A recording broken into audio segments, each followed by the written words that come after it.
જય જય ગરવી ગુજરાત મિત્રો. આજે આપણે એક સામાન્ય જન માટેની ઉપયોગી વાત કરી છે. ગુજરાત વિધાનસભાની અંદર ગુજરાત જમીન વિધેયક 2025નું બિલ પસાર કરાયું. આ ખૂબ સ્તુત્ય પગલું સરકારશ્રીનું છે અને એમને લાખ લાખ નમન.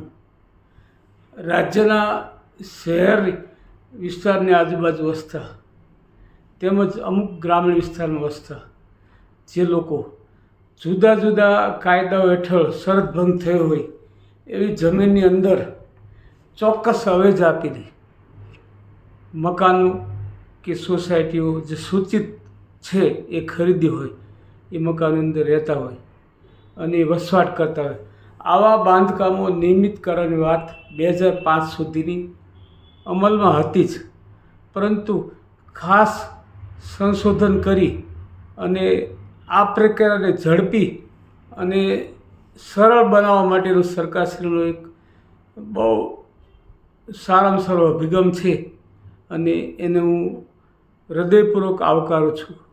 ખાસ તો મારે વાત એ કરવી છે કે આવા જે બાંધકામો છે એ નિયમિત કરવાનો ઉમદા હેતુસર ગુજરાત સરકારશ્રીએ સર્વજન હિતાય સર્વજન સુખાય જન કલ્યાણના હેતુ માટે આ બિલ પસાર કરેલ છે.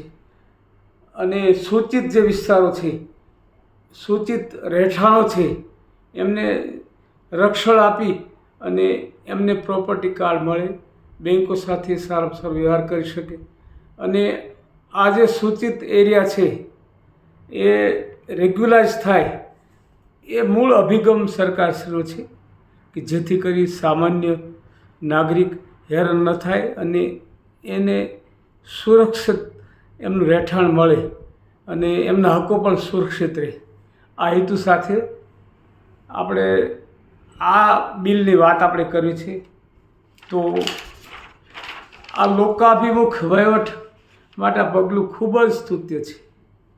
આ સુધારાથી સૂચિત સોસાયટીઓના જે રહેઠાણો છે એને કાયદેસરતા મળશે અને ખાનગી માલિકોએ જે કરેલી ભૂલો છે, જમીનમાં ગેરકાયદેસર રીતે પ્લોટ પાડી અને અણસમજુ અથવા ઓછી સમજણ હોય કે ભાઈ મકાનની જરૂરિયાત હોય, રહેઠાણની જરૂરિયાત હોય, એવા જે નાગરિકો છે એમણે આ ખરીદી લીધું હોય અને પ્રશ્ન બહુ ગૂંચવાયેલો હોય, એને બેંક લોન પણ ન મળે, કોઈ પણ પ્રોપર્ટી કાર્ડ ન મળે, પોતાની પ્રોપર્ટી છે એવું સાબિત પણ ન કરી શકે.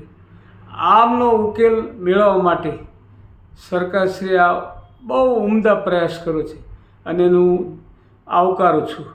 ખાસ તો સામાન્ય જન માટે જે અણસમજણ હતી એવા માણસોએ આવા સૂચિત સોસાયટીમાં જે જમીનની બાબતમાં અણસમજણ હોય અથવા રેગ્યુલાઇઝ બાબતમાં એ લોકોએ આ જે મકાનો ખરીદ્યા અને બહુ માનસિક રીતે પરેશાન થતા હતા. અમે તો કાર્યકર તરીકે જઈએ વિસ્તારમાં તો અમને ખાસ ખબર છે કે બધાની પહેલાં આ પ્રશ્ન આવતો કે ભાઈ આ હવે રેગ્યુલાઇઝ ક્યારે થશે.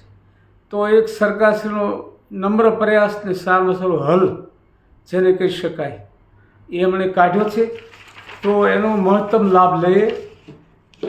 ખાસ તો આપણે એ વસ્તુ કહેવાની છે કે બિનખેતી જે પરવાનગી ન લીધી હોય અને એવા મકાન માલિકોને રક્ષણ આપવાનું સરકારશ્રીનો ખાસ હેતુ છે.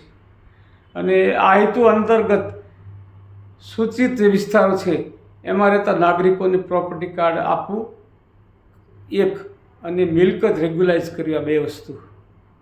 અને આ ઉમદા હેતુ માટે આ બિલ પસાર કર્યું છે. અને ખાસ તો વહીવટી અભિગમ જે સરળીકરણ એ સરકારશ્રીનો હેતુ છે એ મુજબ સારામાં સારી કાર્યવાહી થાય અને ઝડપી કાર્યવાહી થાય એવું અમે ઈચ્છીએ છીએ.